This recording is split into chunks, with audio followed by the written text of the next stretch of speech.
On September 23, 2023, a massive shelf cloud covered the Brazilian city of Caxias do Sul, located in the state of Rio Grande do Sul.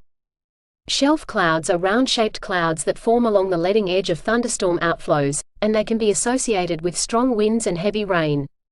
The cloud was described as dark and massive, and it completely covered and darkened the sky of the city. No reports of damage or casualties are mentioned.